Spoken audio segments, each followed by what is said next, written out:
IQ တဲ့ channel ကနေကြိုးဆိုပါတယ်ကျွန်တော်ဒီနေ့မှာပြောပြချင်တဲ့အကြောင်းအရာကတော့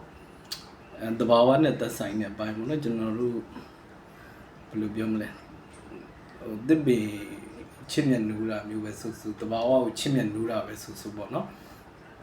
ဒီဘဝဖြတ်တန်းမှုပုံစံတစ်မျိုးရှိရပေါ့နော်တစ်မျိုးက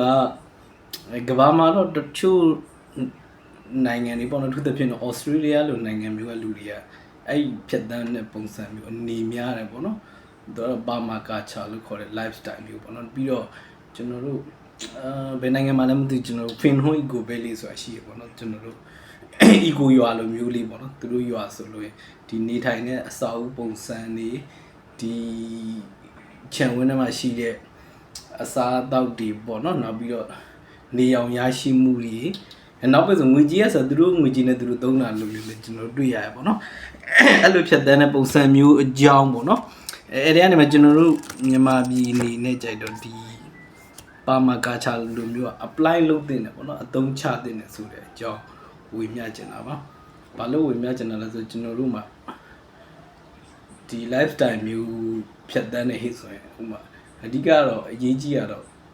လက်ရှိချိန်မှာဆိုစိန်ခေါ်မှုရှိရတော့အစားအသောက်ပေါ့နော်အစားအသောက်ဆိုလို့ကျွန်တော်တို့ဒီမြို့ပြတွေကလွဲလို့ပေါ့နော်ကျန်တဲ့နေရာတွေမှာဆိုလို့ဟိုမြေကွက်ကျဲကျဲနဲ့နေတော့အိမ်ထဲမှာတီးပင်စားပင်နေစိုက်ပင်နေပေါ့နော်ဆိုလိုတော့အိမ်ထဲမှာကစုံရွက်ပဲစိုက်ချင်မောင်မင်းပဲစိုက်ရုံးမရီပင်ပဲစိုက်ပေါ့နော်ကျွန်တော်တို့စိုက်တဲ့နေပေါ့နော်ဒီ food security အတွက်ပို့ပြီးတော့အထောက်အပံ့ဖြစ်စေပေါ့နောက်တစ်ဆင့်နဲ့ကျွန်တော်တို့ဒီလိမ့်ဆန်ဆိုလဲကြက်တွေပဲမွေးတာပဲဆူပေါ့နော်ဒါမျိုးတွေပေါ့ဆိုလိုတော့ကျွန်တော်တို့နွားမွေးရင်လည်းနွားလို့တောက်ရတယ်ပေါ့နော်အဲ့သဘောတရားမျိုးပေါ့နော် food security လုံခြုံတော့ဆိုလိုတော့ကိုချံဝင်နေကနေကိုမိသားစုတာစားတောက်တွေဟိုထုတ်ပေးနေတယ်ပေါ့နော်ကျွန်တော်တို့အဲ့သဘောတရားမျိုးပါဒီဘာမာကာချာ lifestyle ဟိုစိတ်ဝင်စားဖို့ကောင်းတယ်ပေါ့နော်ဟိုကျွန်တော်တို့နေဘက်ကလူတွေအနေနဲ့လည်းအသုံးချတဲ့တယ်ပေါ့နော်ဒီပုံစံမျိုးတော်တော်များများကျွန်တော်တို့နေဘက်ဒီပေါ့နော်ရောက်တဲ့အချိန်လိုက်ကြည့်လို့ရင်များသောအားဖြင့်တော့ဒီပါမကာချာထဲမှာတော့ food forest လို့မျိုးဒီဥယျာဉ်တွေမျိုးလို့ပါတယ်ပေါ့နော်မြန်မာတွေတော်တော်များများတော့မာလကာပင်တို့ဒီတရက်ပင်တို့တော်တော်များများစိုက်ကြများပါအိမ်ထဲမှာတော့ပေါ့နော်အဲ့တော့ဆိုလိုတော့ဒီအသီးတွေလည်းထွက်တယ်ပြီးတော့ကျွန်တော်ဒီဟို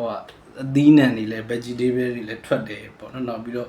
ဒီအသားငါးဆိုလည်းဟိုထိုက်တဲ့အမြေကျဲရှိထားလို့ရပေါ့နော်အဲ့တော့ကြိုက်တော့သူတို့ဒီဘာမာကာချောက်ဒီဒီပို့ပြီးလေးလေးနဲ့လိုက်စားလို့ရင်တော့ပိုကောင်းတယ်ပေါ့နော်အဲ့ဒါတော့ကျွန်တော်တို့ဟိုစာပီဒီကိုပြန်လေ့လာဖို့လို့ပေါ့နော်โอเคဒီနေ့အားကြောင့်ကျွန်တော်အနေနဲ့ဝေမျှခြင်းတဲ့အကြောင်းအရာတော့ဒီပါမာကာချာ lifestyle မျိုးကိုကျွန်တော်တို့မြန်မာပြည်အနေနဲ့ပေါ့နော်တင်းနေပေါ့နော်အသုံးချတဲ့နေပေါ့နော်โอเคအဲ့အကြောင်းအရာလေးဝေမျှခြင်းတာပါကျေးဇူးတင်ပါတယ်